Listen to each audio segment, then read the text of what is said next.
I'm God's warrior. You know, I raised the game chickens. I'm God's game rooster. God sent me out to fight. I got to go put it all on the line. Can't leave nothing at home. I got to prepare, just like I want my chickens to prepare. I prepare my chickens.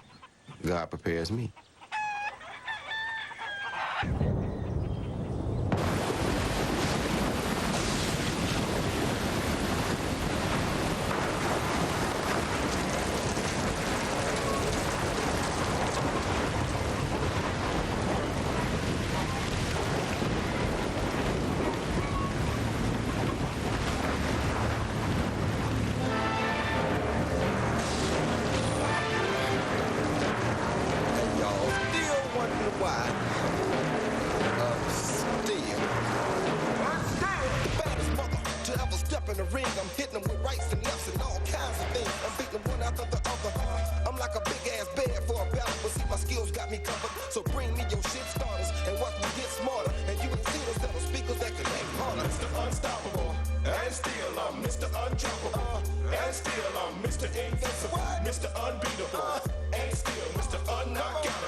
The middleweight title, he wins the super middleweight, he wins the light heavyweight title, and everybody continues to say that he doesn't have anybody to fight. It's no competition there. But they fail to realize that everybody that we fought, that they want us to fight, was a competitive fighter. Roy words it best. It's not that I'm not fighting anybody, I just make them look like they're not anybody. And that's plain and simple the way it is. A very interesting fight of significant historical interest. A light heavyweight champion, a man once the champ at 160 pounds, moving up to fight a top 10 heavyweight who could weigh in at 235. Roy Jones Jr., John Ruiz, finally all signed and official. March 1st, it'll be in Las Vegas. I want my back against the wall. I want to be put in a no-win situation. That's what I love. That's what I live for. That's what made Roy Roy.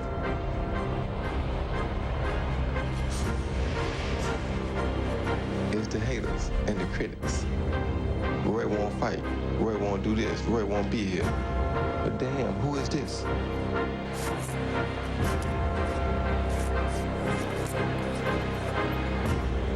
Ruiz has, in the times I've been around him, has never considered the option of losing a fight. Some people I know who have been in with him, Holyfield in particular, have said, you know, when you're in with him, you find out it's a little bit different than it looks from the outside. And I think Ruiz is counting on that. And when Jones gets in there, he's going to go, wait a minute. What's up with this? What's this right hand? This hurts. Light heavyweights get heavyweights, it's speed against strength and power. And you know, in the majority of cases, they can't do it because they're not big enough. Roy, you know the history of this. 15 fighters have moved up in weight class to challenge for the heavyweight title. Only 2 of those 15 have won, and only 1 in the last century, Michael Spinks in '85 over Larry Holmes. Why should this be different? Roy Jones Jr. has sought a defining fight so that history, and goodness knows at a given point you're fighting and writing for history, you're doing something to be remembered. And number 2, not incidentally, there is no bigger diadem, no bigger title than the heavyweight title.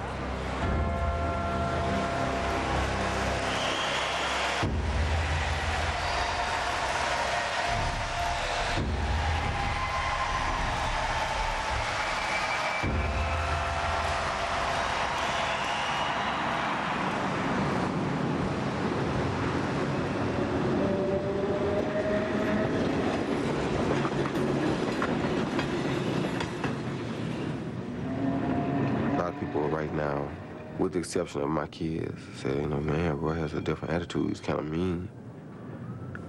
How would you act when you know you about to go live or die? You think that's a good feeling? I'm about to go fight a guy 50 pounds heavier than me who really wants to kill me. How many people do you know want to go face that? I want to hurry up and get in there and prove that he can't kill me, that he can't beat me. You know what I'm saying? So, of course, my attitude is not the same. No, it's not happy-go-lucky. It's about getting ready for this.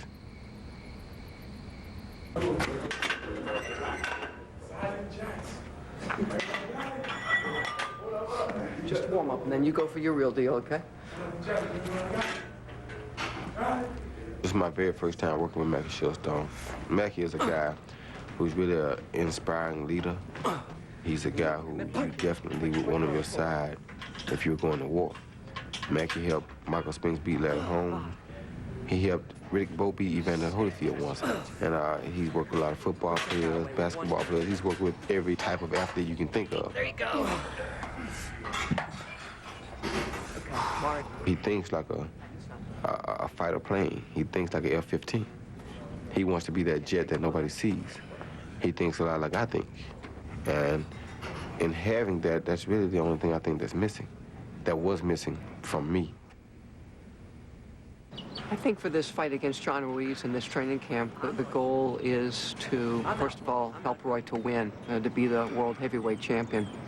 In order to do that, I think it's critical that we understand Ruiz. We understand what kind of man this is, who he is, and we understand what Roy will have to do to beat this man.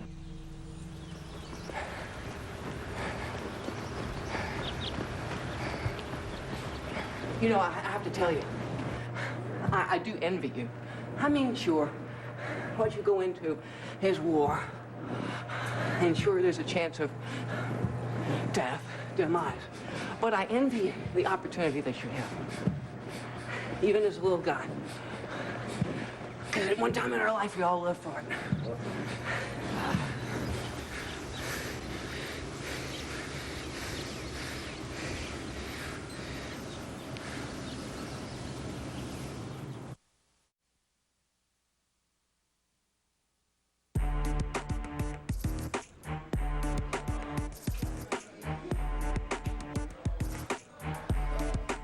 The only thing I gotta do is prepare to take a big punch and prepare not to be hit by a big punch at the same time.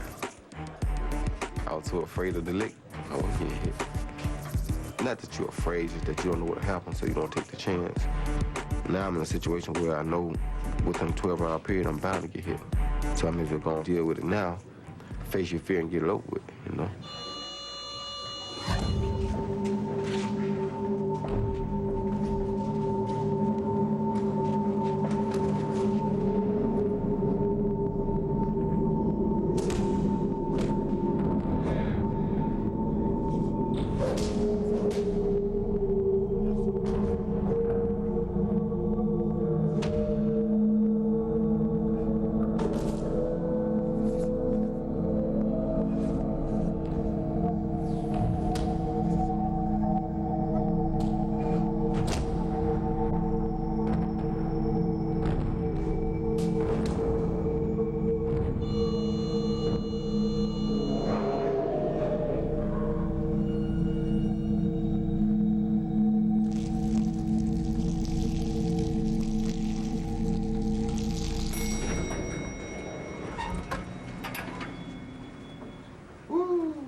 Oh, Mary.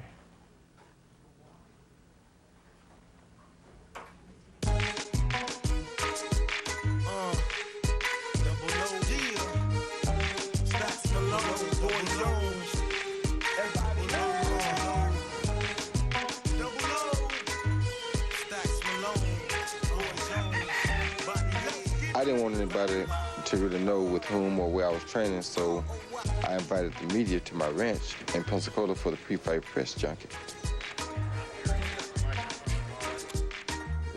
Well, how would your training be different for this fight than your usual training? Why change now, you know? If I'm gonna get beat, I first get beat doing what I've been doing winning. And I'm not gonna change for nobody. So if you're gonna beat me, you gotta beat me the way I've been winning. After you beat that, then I might change something. But until somebody can beat that, why should I change? Can you just go through what your day of training is like?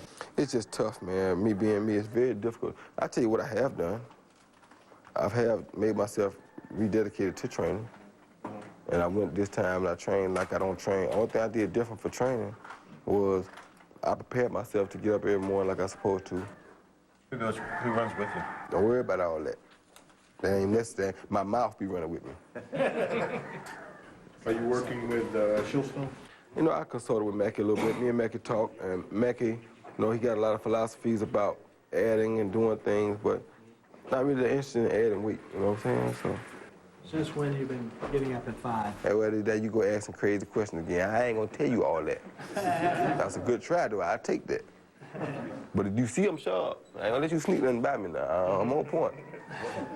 It's pretty quiet at 5 in the morning. Yeah, very quiet. What do you hear in your head when you're running at 5 in the morning? Well, I tell you what, I miss hearing in my damn head. That right there. The chickens? Yeah, I sure miss hearing that in the morning at 5 o'clock, but it's all good. I see war. I feel like an F-15 right now. You know what I'm saying? I'm trying to sharpen my missiles. I'm going to battle. I ain't gonna be one to sing and talk. Understand? I want to throw. You know what I'm saying? It's time to drop something. That's what I'm trying to do. What was the deal yesterday at the media day when they asked you if you were working out with him? You were like pretty quiet about it. And... Ain't their business. No, well, show my whole hand? Never. Like a poker game, you can't show your whole hand. I keep something big. It ain't their business what you doing. They ain't telling me what he doing. And when they find out what I'm doing, they gonna run right back and tell it. Ain't their business what I'm doing. Is that why you were wearing sort of thick clothes yesterday so they couldn't see your physique? I don't want them to see me. I want them to be surprised. It's the first time people actually see what you have is at the weigh-in probably, right? They ain't gonna see it then. They ain't gonna see it till fight night.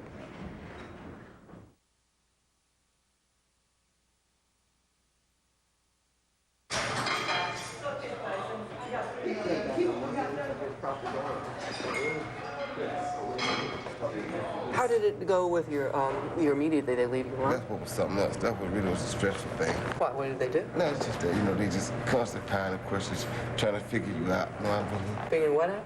Trying to figure me out. Oh. Did they ask you what you and I were doing? They said, what about Mac? I said, Mac been good. I said, well, you know, we just come, you know, talk. So they don't think you've been working with me? Not really. No better, but... Well, our trap is being set, is it not? Exactly. The Trojan horse. First, they don't think I'm working with you. All right. This is actually a great, great ploy. I mean, it is a great ploy. I cannot believe we've kept it under wraps, but it's being hidden away here. They think we're football players. It's amazing. If I can do some type of rap song that's not lousy, would you let me be on the show with you one time? Yep. Oh, my goodness. Yeah. Okay. You definitely do that. Mac Daddy and the All-Stars. Huh? What do you think? My name is Mac. I cut you no slack. That's true. Fight, fight, fight, fight, fight, fight, fight, fight, fight. Moves. Pivot in an arc. Pivot in an arc. Come on. Come on, come on, come on. 6, 7, 8, 9, 10. Mac, the daddy of the six-pack. Mac Daddy of the six-pack. That's it. That is it. I've got to get a T-shirt with that. Good, good, good, good, good, good. Good, excellent. I know. I didn't want you. Come on, come on, come on. Pull it down with you. See, your abs are the anchor. 3. There you go.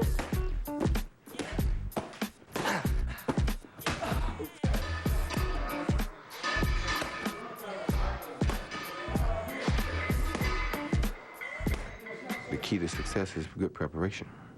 If you don't prepare, then you're not going to win. Well, you have to prepare physically and mentally. Mentally, when I go in there, nothing means I don't want it. A hard punch don't mean nothing. It just means that I got to get you back. That's 1 I owe you. And if you hit me again, it's going to be 7 I owe you.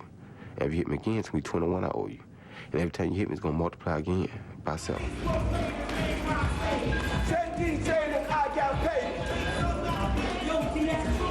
Yes, my brother, I'm gonna do it for you. But I'm not alone. To make your mama move. There you go, gang. Where the hook at? Where the hook at? On your feet, gang.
Oh, Charlie, sound the alarm to the pilots. It's time to go to war. Time to go to war. Okay.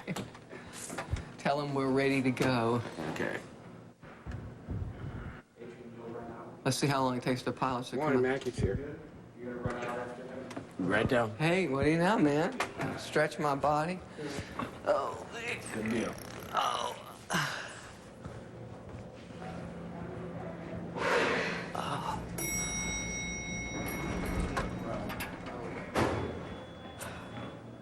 Mackie. You gotta help me up, huh?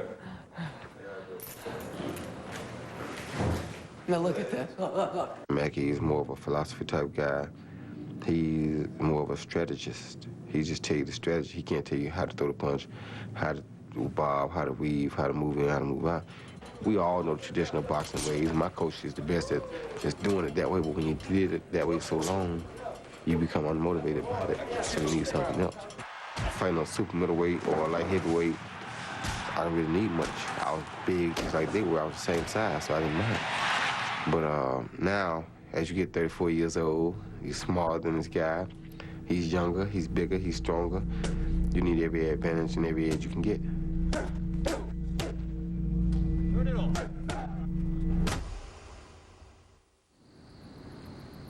Look, let me show you. Where's my thing? Look. Huh? That is an F-15. Do I come prepared? Look at that F-15. If he don't give you what you want, he give you what you don't want. I know. See up there? You don't see those missiles right there? Right up against there. There it is. A sleek weapon is what you are. That is what we carry. We always know who we are, and we know what we are. You know what? Look, let's weigh it in. Hold on. How you doing? It doesn't weigh that much, but it will take you out. You know, we're damn. It will take you out. Right there.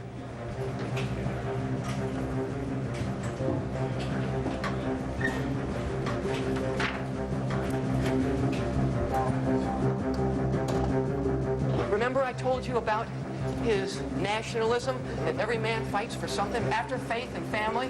And he said two important things. He's Latino. It's the first time there's been a Latino heavyweight. He's fighting for a country. He's fighting for a cause. He's fighting for a way of life. He believes this is his title. Who are you to take it away? I'll show you. That brings out anger. That's his first mistake. At one point, he's going to be wide open. For one split second, and then you're going to have to back away because you got to. He's going to be real dangerous. The missiles are going to start flying with no radar. Systematically start taking him apart. Start taking him, go for the shoulder. Shut down the reach. Right here, in the joint. Drop his hand. In other words, you hit me here, I'm going to shorten my reach. So we got to take out his radar. Close that eye. We can close that eye down. The left eye. He's got scar tissue up there. He's got calcification. If we can make him bleed, we take away one of his best defenses. You take out his eye, and man, that is going to be one dangerous man. Let me tell you, those missiles will come, and they will come as to one that you'd least suspect. You know what he did? He had his nose broken, all right? So he's already got, yeah, he had it fixed, but let me tell you something.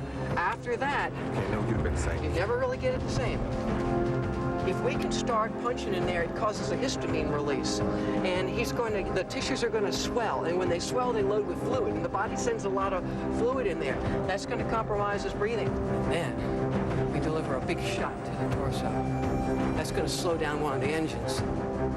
I know in my heart, he's coming, and from the get-go on, he's going to press you. He's going to try and manhandle you. It's a long fight, but that's good. That's better for me because once he can't stop me in the first 3 rounds, he's lost the fight. If I'm the big man, what am I going to do to Roy? Oh man, I got to take your legs away. That's the only way to slow you down. He won't take your instinct. He won't take your will. He won't take your champ. They can't do it. I mean, I know you now. They're not going to take that. But he's got to take away the legs. Got to make you a target. If I hit you in the ribs and hit you there enough times, either side, I make you take tighter breaths. You've got to learn to recover during the round so that sitting on the stool is a blessing. You never expected. He uses sitting down as recovery.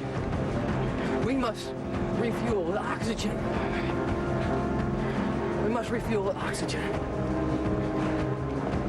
Let's do it that way. If you can turn him, then he's fighting for pride. All right. If you can make him fight for pride, he forgot to fight for survival. Remember, he'll give you one opening. I see it. There will be one opening in the first 3 rounds. He will make one mistake. Your radar has to be on from the get-go. You know, you have to be warmed up and ready to go. If we could get him with a pressure situation, then I think that's going to be huge. Cool. I do. All right. And I'll be jumping in the ring, up and down, off the ropes. Unbelievable. How y'all doing?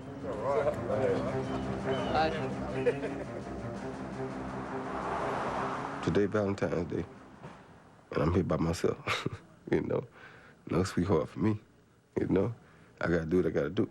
You know where I'm coming from? So, you wanna be home with your kids, playing basketball, riding the horses, playing with the roosters, you know, looking at the cows, that kind of stuff I love. I sacrificed an entire childhood to be a boxer, to be a champion. Well, I didn't get to go out and party, hang out and do things kids did, you know? I was raised with somebody with a bill in his hand watching saying, you better do it right. And every time you mess up, you're gonna get hit with something, you know what I'm saying? So now that you're there, you can't turn back the hands of time.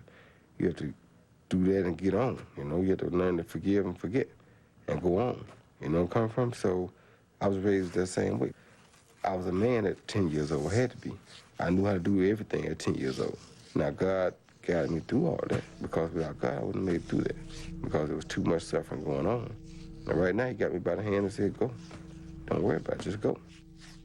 It's like a person going to war, you know. You talk to some of these pilots now that are sitting around waiting. They know they're about to go to war, their attitude change.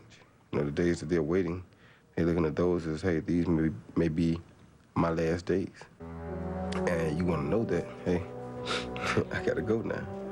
It's going to be win or lose. And this may change the way my life is. This may change my total life. This may end my life. And you have to know that.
People constantly ask me, why you take this fight? Why you take this fight? Why you take this fight?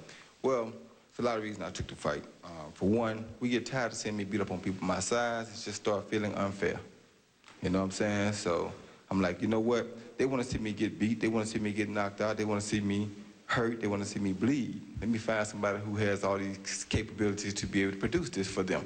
So I went and I looked and I looked and I looked. Then, wham, I seen Evander, the real deal, sit on his ass. I said, wow, there goes somebody who can punch. There goes somebody who's deadly. Me and this man about to go to war. Understand I'm coming? That's what I come here for. I ain't come here to play, and I ain't found nobody that I thought I could beat. I found somebody that's gonna put up just as much as I'd be willing to put up. He gonna put up everything. He got a country. He's a heavyweight. He got everything on the line to lose. He can't come out there half-stepping. So I know he ain't gonna come half-stepping. But that means I'm gonna be four-stepping, because I gotta be out in front of him. Understand where I'm coming from? So come this Saturday night, I got to be there. I got to be there. So all that junk you heard about Roy ain't showing up, Roy don't want to fight. Man, this is what I lay at home and dream about. I told you how to tape up my hands when I sleep at night because I be hitting the walls trying to fight somebody, you know what I'm saying? I love to fight. This is what I do for a living. When are they going to wake up and realize this? So all that bullshit they've been telling y'all about me, it ain't true. I fight for a living.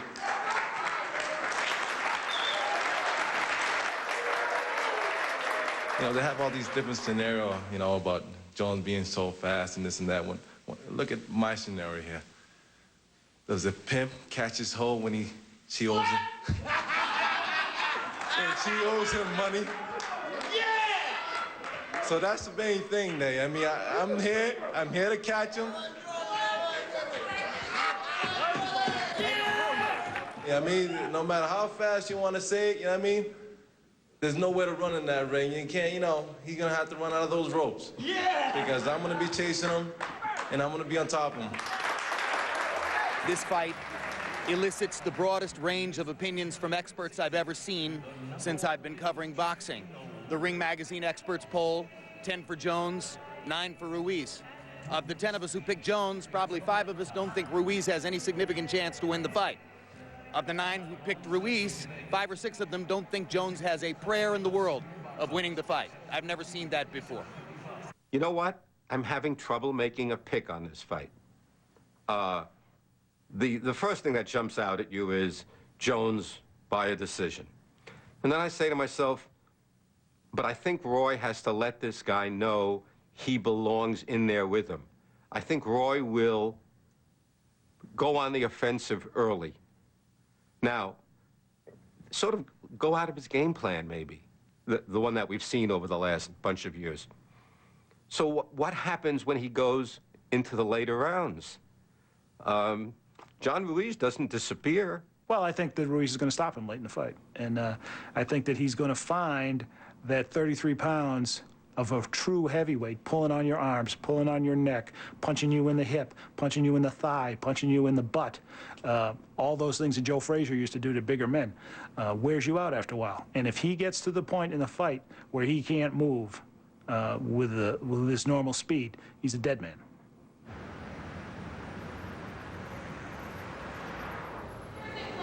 When you weigh in today, you weigh in with your shoes off, right? Yeah. What do you predict your weight is? 196 at the most. Okay, that's what he calls. Okay, 196. What's your call? 98. Oh, come on, Mario, you can do better than that. 99. I'll take the middle. 196 and a half.